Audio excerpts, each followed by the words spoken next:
As Europe enters a decisive winter, NATO, the European Union, and Ukraine are all making unprecedented financial and political moves that could shape the future of the war.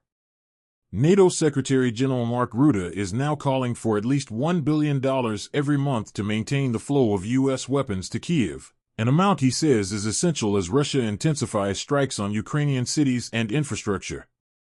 At the same time, the European Commission is pushing forward a bold plan for EU-backed borrowing and a reparations loan tied to frozen Russian assets for 2026 to 2027, despite fierce resistance from Belgium.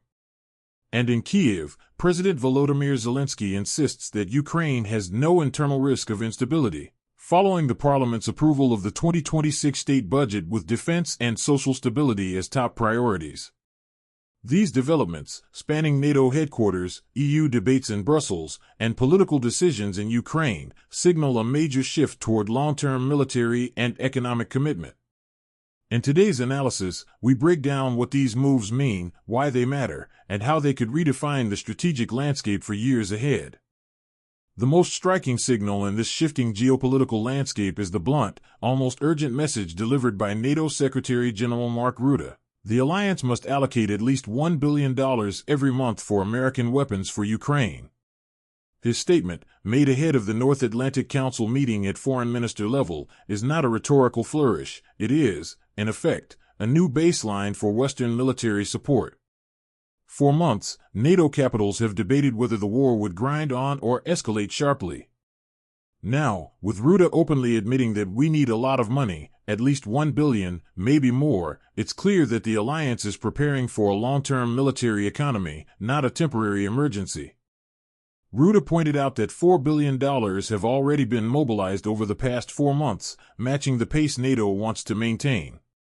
His expectation that allies will reach $5 billion by the end of the year is not merely an accounting milestone, it reflects a psychological turning point. Europe is slowly accepting that Ukraine's defense is no longer episodic, no longer about symbolic shipments of ammunition or irregular aid packages, but about building a stable, predictable supply chain involving U.S. and European defense industries. What Rutte is pushing for resembles a wartime production rhythm, even if Western leaders avoid using that terminology publicly. Air defense missiles, interceptors, and offensive systems cannot be produced overnight. They require multi-year contracts, steady financing, and political commitments that survive election cycles. NATO's new joint procurement system for 2024 to 2025 reflects this logic. Instead of waiting for crises, allies are organizing long-term industrial output. For older viewers who lived through the Cold War, this development feels familiar, the return of structured, collective defense planning, not the ad hoc diplomacy of the early 2020s. Meanwhile, Ukraine is simultaneously securing its own political foundations. President Volodymyr Zelensky, in acknowledging the pressure of maintaining financial stability during wartime, affirmed that there will be no internal grounds for instability. His message was timely, arriving soon after the Verkhovna Rada approved the 2026 state budget on December 3, with 257 members voting in favor. The numbers themselves, 2.918 trillion hryvnias in revenue and 4.781 trillion in expenditures, demonstrate how heavily Ukraine still relies on international support. But Zelensky highlighted that the budget's priorities remain consistent: defense, social programs, and restoring essential infrastructure damaged by Russia's strikes. This internal unity is crucial because Kyiv cannot negotiate from a position of strength if its domestic politics fracture. Ukraine's request for additional billions of euros from European allies by year's end shows that the country understands the rhythm of Western politics. Decisions delayed in winter often become decisions lost entirely.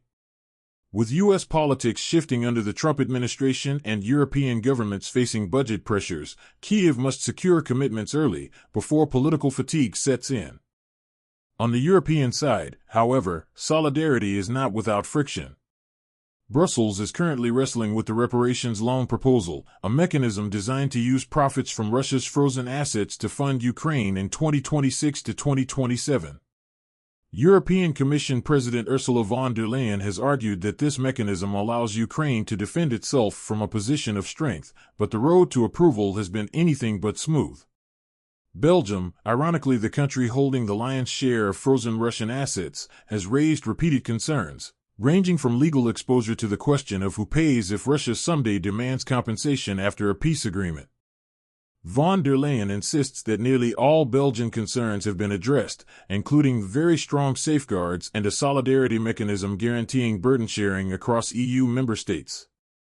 Yet Belgian officials, including Foreign Minister Maxime Prevot, remain unsatisfied, demanding that other EU countries cover all potential legal costs and provide rapid financial guarantees if funds must eventually be returned to Russia.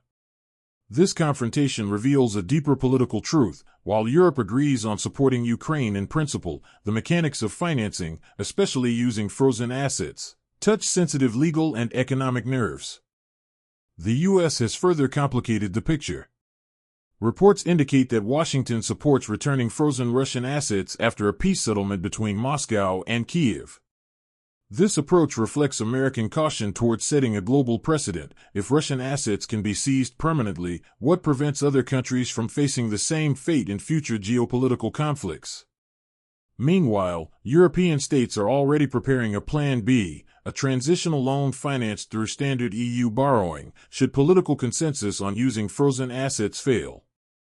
Yet despite these divisions, the direction of European policy remains unmistakable. The war will not be funded through one-time gestures anymore, but through structured, multi-year commitments. This mirrors NATO's very shift toward a long-term military economy, as emphasized by Rutte's call for steady billion-dollar monthly funding.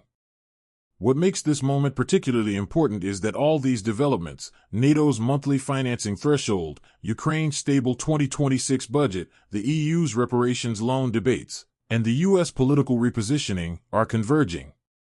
They form a new strategic reality in which Ukraine is no longer treated as a temporary battlefield but as a central pillar of European security architecture. As the war enters its next phase, what becomes clear is that Europe and NATO are redefining their role, not as temporary supporters of Ukraine, but as architects of a new security order. Yet this transformation is happening under enormous political tension. The decisions made in Brussels, Washington, and Kyiv between late 2025 and early 2026 may determine not only the outcome of the conflict but the nature of European defense for decades. At the heart of this shift lies a simple reality: regular financing is replacing emergency aid. For 2 years, Kyiv survived on rapid, improvised support packages. But Russia's continuous strikes on energy facilities and critical infrastructure have forced allies to rethink their strategy. Ukraine cannot defend its skies with irregular shipments, nor can it sustain its front lines with sporadic ammunition deliveries. The new NATO procurement mechanism for 2024 to 2025 recognizes this truth by committing to long-term industrial contracts. This framework allows defense companies to build new production lines, train additional workers, and invest in stable supply chains. In other words, Europe is quietly constructing the backbone of a wartime economy without calling it one. This brings us to the European Union's parallel financial strategy. The European Commission's proposal for 2026 to 2027, centered around borrowing backed by the EU budget and a reparations loan using frozen Russian assets, signals the most ambitious attempt yet to institutionalize support for Ukraine. European Commission President Ursula von der Leyen is framing the plan as a move to increase the cost of Russia's war and strengthen Ukraine's position in any future peace negotiations. It is a bold political message. The EU intends to be a decisive actor, not a passive observer. But boldness does not guarantee unity. Belgium's fierce resistance to the reparations loan exposes a deep internal divide. Brussels, host to the largest concentration of frozen Russian assets, wants airtight guarantees that other EU states will cover all legal and financial risks. Belgian Prime Minister Bart de Wever even warned that mishandling these assets could trigger severe economic and geopolitical consequences. While some observers interpret Belgium's stance as self-interest, it actually reflects a broader unease among smaller EU states. If geopolitical decisions are made collectively but risks fall unevenly, trust in EU mechanisms weakens. This deadlock has pushed European officials to explore alternative financing, including this transitional loan option mentioned by Politico sources. In practical terms, Europe is preparing a financial safety net to ensure Ukraine does not fall into crisis should political negotiations stall. For older viewers who recall earlier European debt debates, from the Greek bailout to the post-COVID recovery fund, this pattern is familiar. Europe often moves forward through compromise, not consensus. Across the Atlantic, the United States is navigating its own political recalibration. Under President Donald Trump's administration, the first two military aid packages for Ukraine under the PRO program have been approved, but Washington's broader approach remains cautious. The American insistence that frozen Russian assets should ultimately be returned after a peace agreement reflects a legalistic, precedent-focused mindset. The U.S. is aware that financial precedents set in one conflict can ripple across global markets. At the same time, Washington expects Europe to shoulder more responsibility, especially in funding Ukraine's long-term financial needs. In effect, the U.S. is signaling, "We will help, but you must lead." This shift has profound implications. For the first time since the Cold War, Europe is not just aligning with U.S. strategy, it is building its own strategic tools: joint procurement, defense industrial expansion, long-term loans, and collective risk-sharing. Whether Europe succeeds depends heavily on whether larger states like Germany and France can maintain political commitment despite economic pressures and domestic fatigue. Meanwhile, Ukraine is attempting to stabilize itself internally. Zelensky's assurance that the country faces no internal reasons for instability is both a political message and a strategic necessity. The rapid approval of the 2026 state budget on December 3rd, with its clear focus on defense, social stability, and rebuilding life after Russian attacks, demonstrates that Kyiv understands the importance of signaling unity to investors, donors, and foreign governments. Ukraine cannot afford domestic fractures when its international survival depends on external confidence. Yet the road ahead is undeniably hard. Even with NATO's desired billion-dollar monthly flow and EU financing mechanisms, Ukraine faces a multi-year challenge: rebuilding air defense networks, restoring energy infrastructure repeatedly targeted by Russia, maintaining troop rotations, and supporting millions of civilians affected by the war. The fact that Ukraine requested additional billions of euros before the year's end shows the depth of the financial burden. The broader question, however, is how long Western unity can hold. Strategic fatigue is a real threat, especially when domestic politics in Europe and the U.S. become unpredictable. But the shift we are witnessing now, the transition from emergency assistance to stable, institutionalized support, suggests that leaders understand the stakes.